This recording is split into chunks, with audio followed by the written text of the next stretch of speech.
So this is the first hands-on video of reassembling Bob with a bucket of bolts. And I don't think I could dismantle it any further if I tried. We're basically down to the crankcase halves.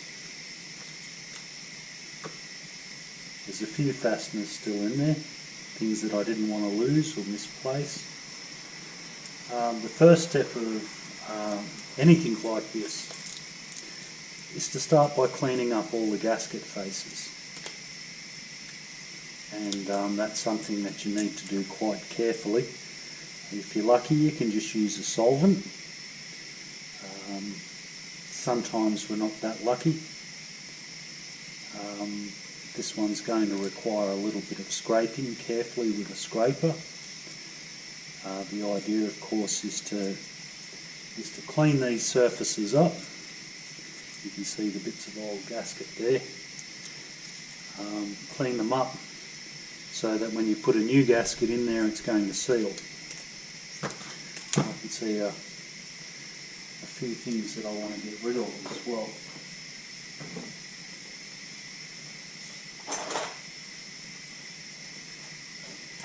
This would be the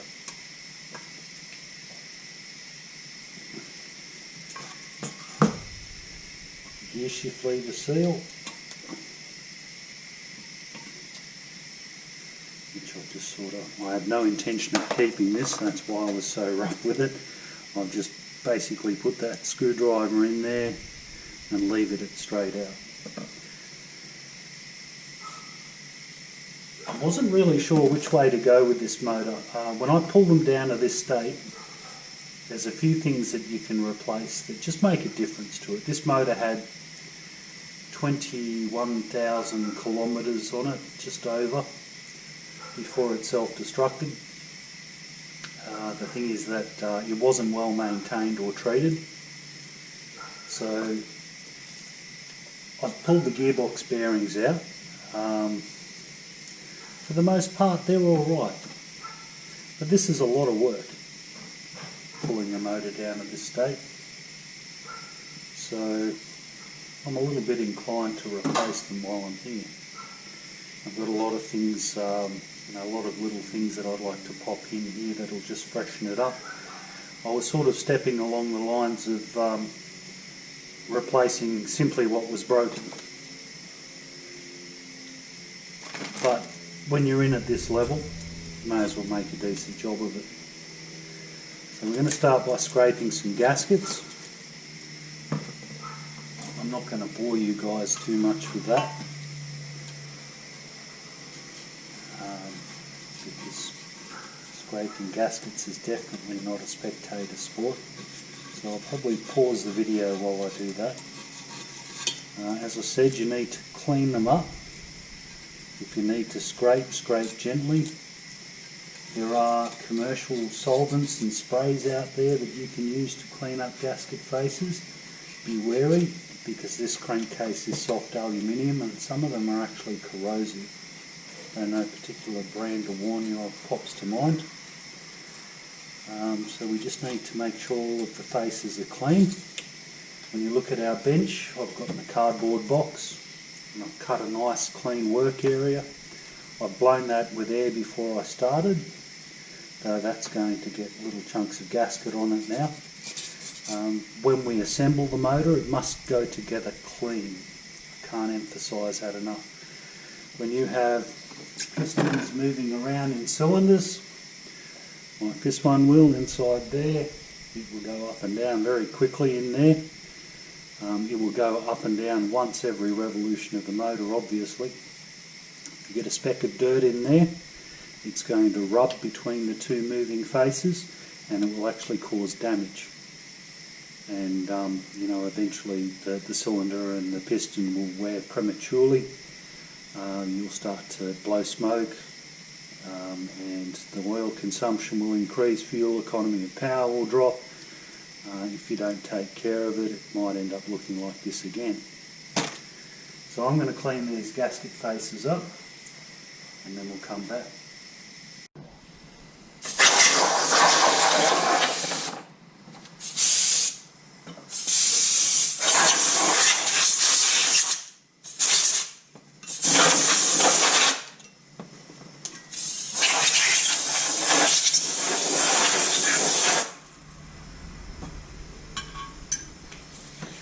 Okay. So I've cleaned all of the faces on both crankcase halves that have a gasket. It's better to do it now, because if you have to scrape gaskets after the engine's been assembled, there is the risk that the gasket will fall inside the engine, you know, a little chunk of paper or whatever, and that just detracts from the job that we're doing. Get back to what I was saying about how the motor should go to get it clean. The two halves fit together, of course. We have locating dowels, one there, one there. And those two faces don't have a gasket. They use a sealing compound instead. And I'll see if I can find the one that I use. Because it will be on the bench somewhere, usually, but not always.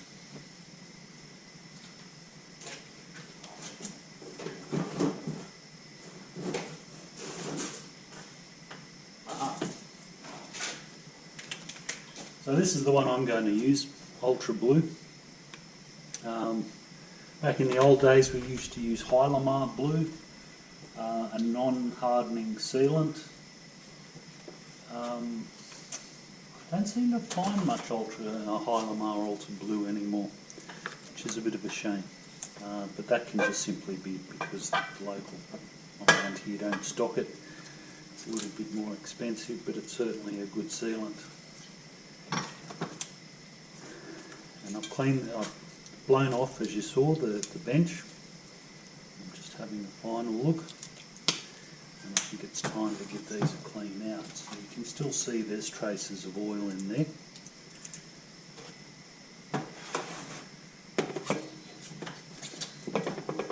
Now I'm using methylated spirits. Methylated spirits evaporates clean. And it does take the oil off. If you use petrol to clean components, petrol when it evaporates leaves an oily film, which is not particularly desirable.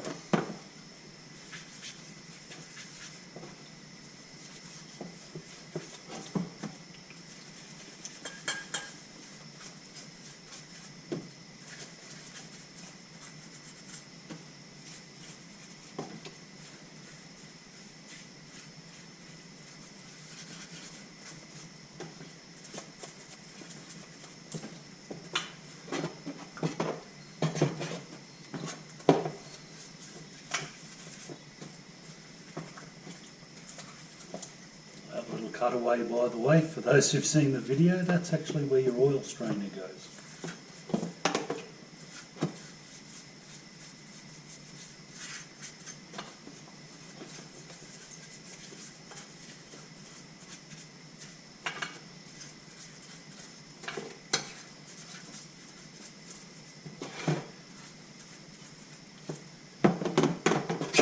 Another thing I like about methylated spirits, it's actually quite good at getting rid of the last vestiges of gaskets.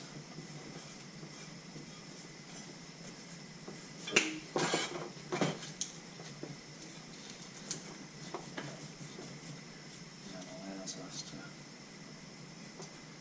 make sure those surfaces are perfectly clean and flat.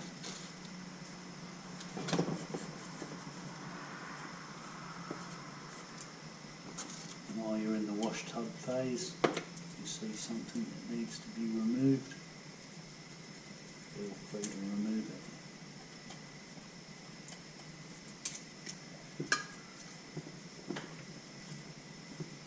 Better now than later. That stuff, the potential for an oil leak is high. Depending on where it is, it may not be all that easy to fix.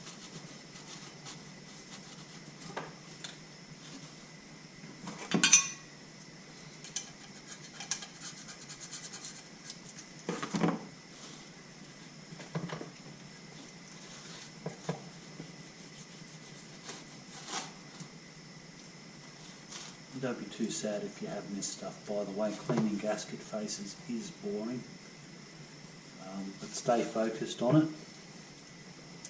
Be thorough. Don't scratch the surfaces.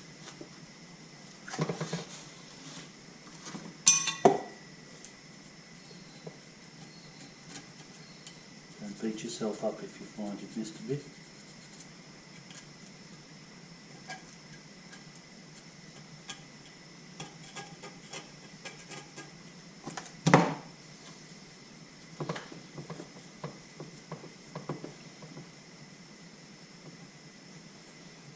Holds true at any point in the assembly. If you find something that you've missed that you're not happy with, you're better off dealing with it. And I mean physically, not emotionally. So a bit of both never hurt.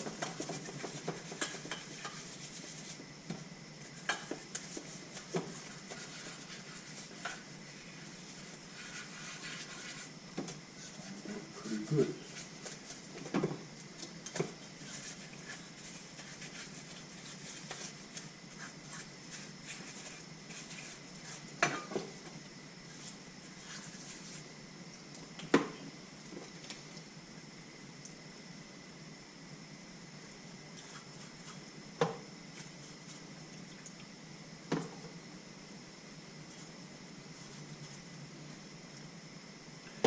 Too worried after the bathing phase if you've got compressed air. Compressed air is handy, but it's not mandatory. It's great to be able to finish the job off by blowing with compressed air, but if you don't have it, just take extra care after this phase. If you see any bits of gasket or anything like that, carefully remove them. You can live without it, as I said. It's really nice to have, having said that. Particularly when it comes to blowing out oil passages. The vast majority of them, when you have the engine down at this point, are actually exposed. That's a breather passage, but you've got oil passages moving around in here, there. Not moving around, they're quite stationary at this point.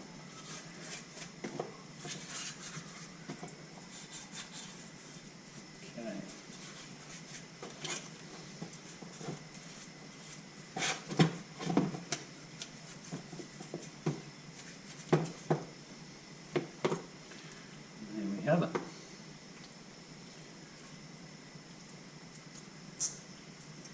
Now at this point the netho will evaporate.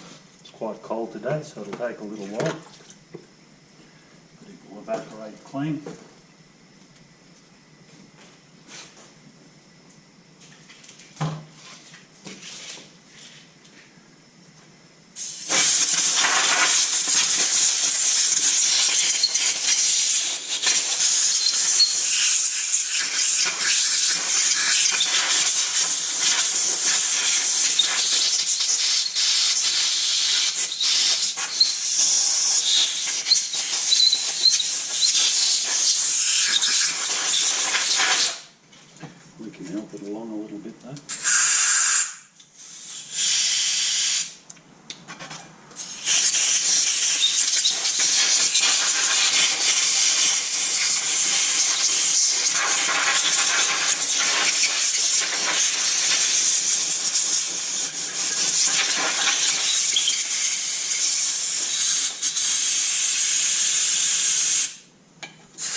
Okay.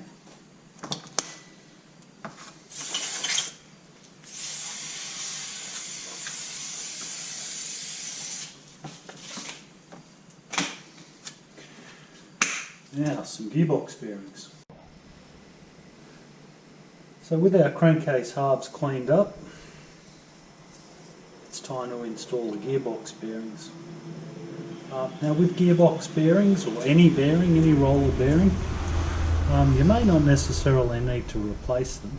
A good way to check them is just to rotate it slowly and feel for hard spots or any lumps, and that will generally imply that the bearing might be out of shape.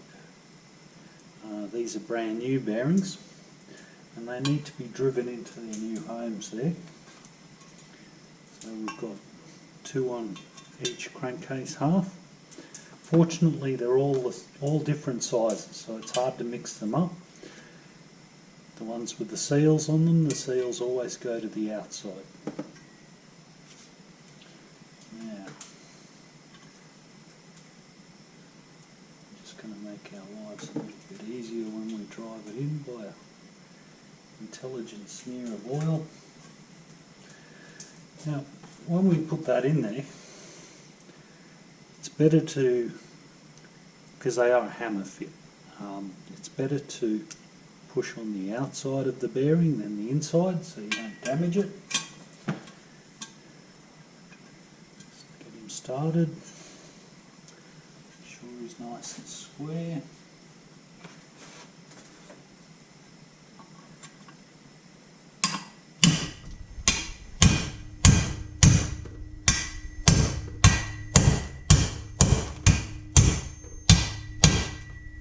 And drive him in until he stops.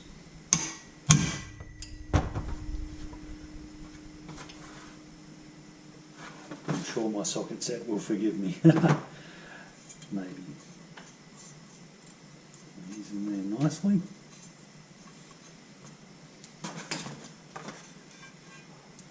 Double check. Seems to be.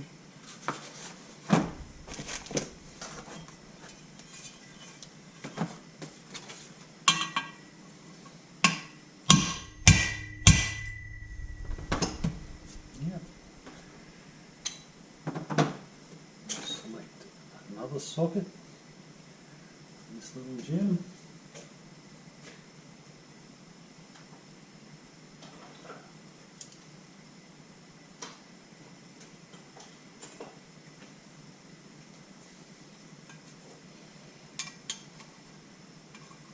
Yeah.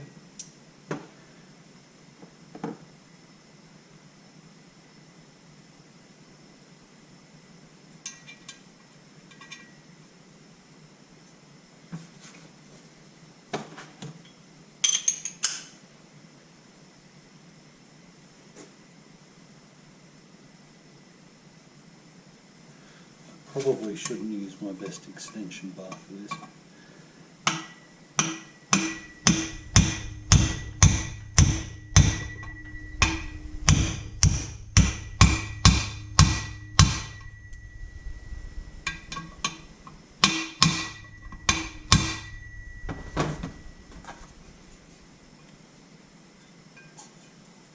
There we go, so far so good.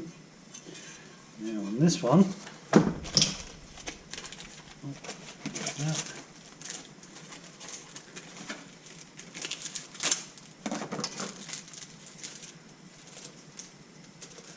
this, if I pick the right packet up, and I did.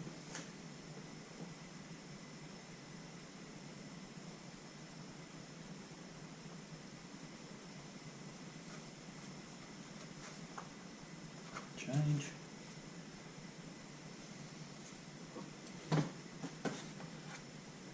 This is our oil seal that sits behind your front sprocket.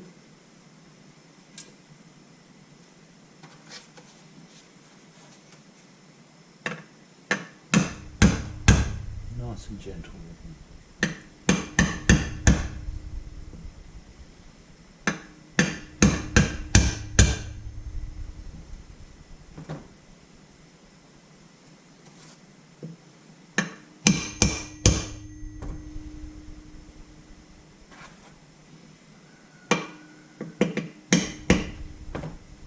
So don't let the big hammer fool you. I'm not hitting that hard.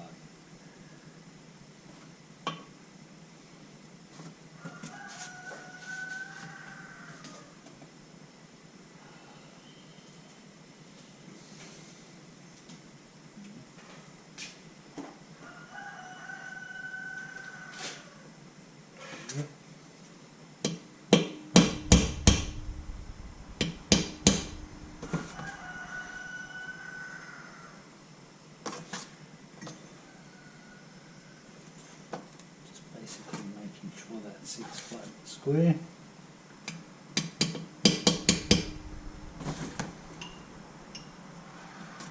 And that's one half done. So we'll go across to our other half.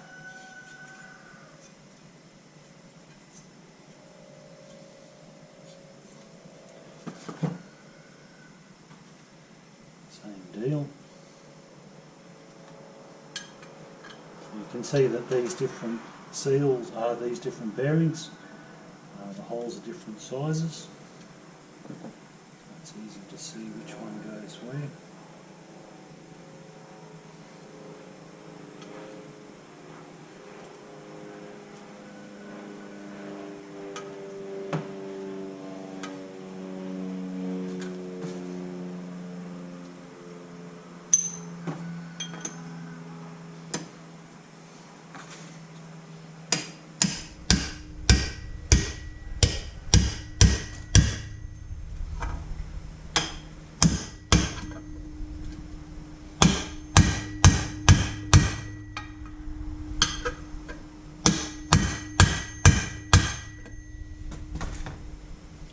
Again, make sure he's going in square.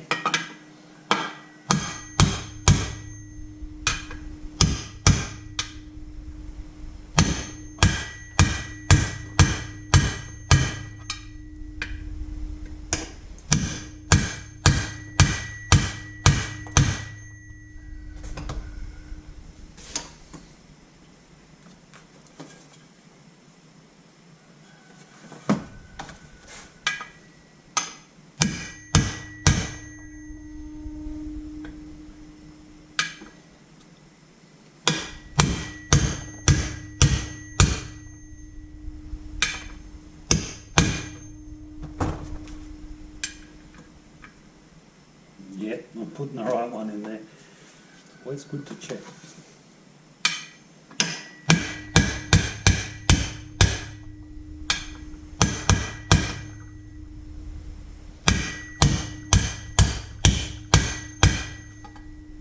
Making sure the bearing goes in square is half of it.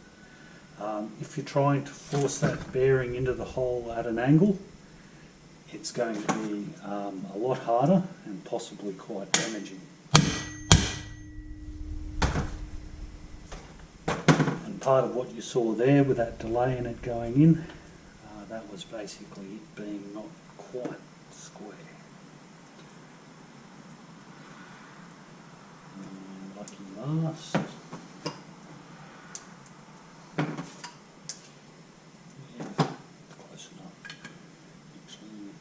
Locating pins there, so maybe not close enough.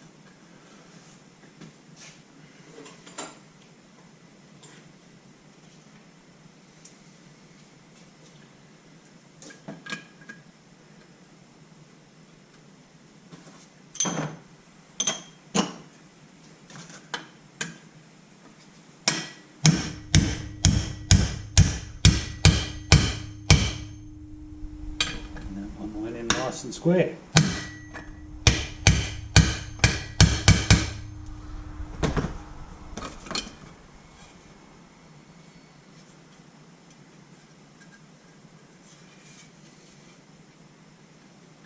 That's just fine.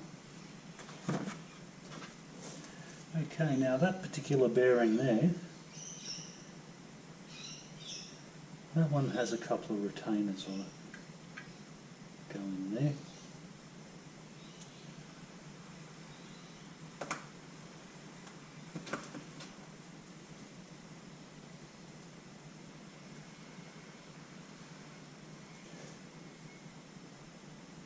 It does feel like somebody's used Obviously somebody, being the factory, has used a thread retaining compound on that, thread locker. So we can do that. Definitely feels like it's had a thread locking compound on it.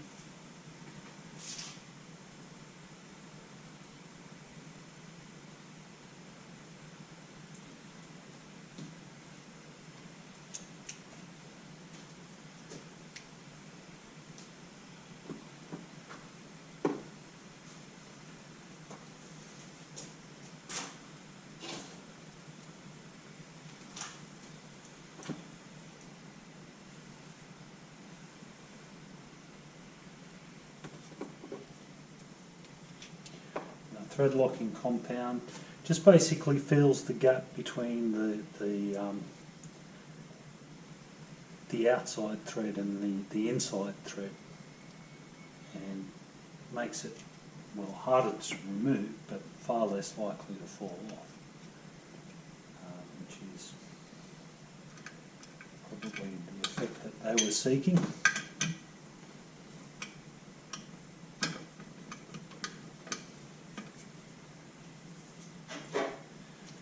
Definitely feel the old thread locking compound still in there.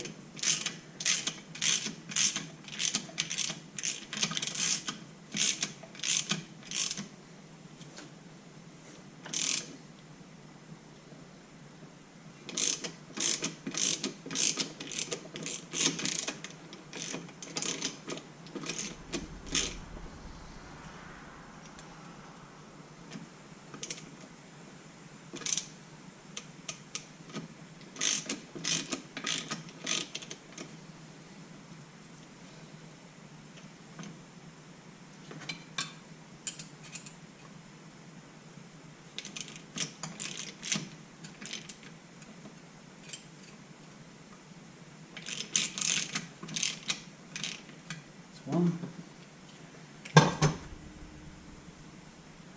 Now that's just sort of done up finger tight.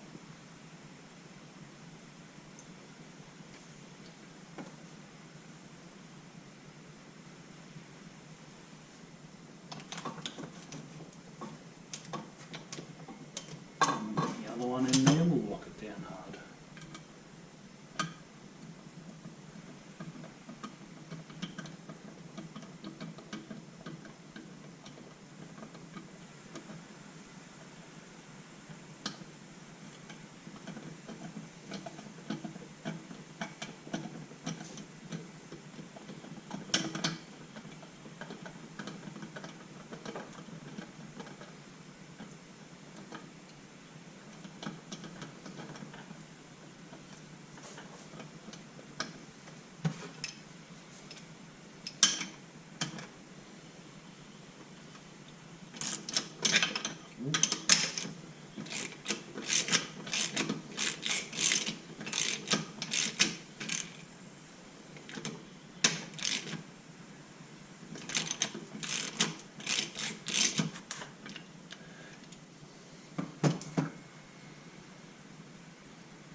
What I'm doing here is, there is locating pins there, which you should be able to see fairly well.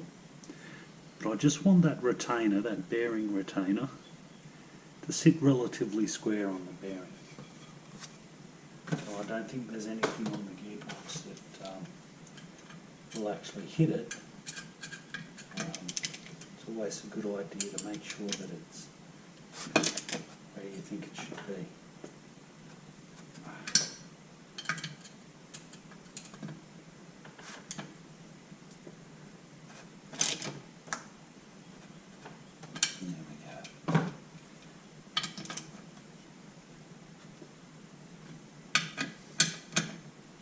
Now don't go crazy with those. I've done those to about 20 24, maybe 30 foot-pounds at the most. Fairly hard. You can see the thread locking compound, hopefully. And that sort of reddish that sort of spread inside, and that's actually what's going to stop that from coming out. Give it a bit of a clean up. There we go. New gearbox bearings. Nice tight ones too. Very nice.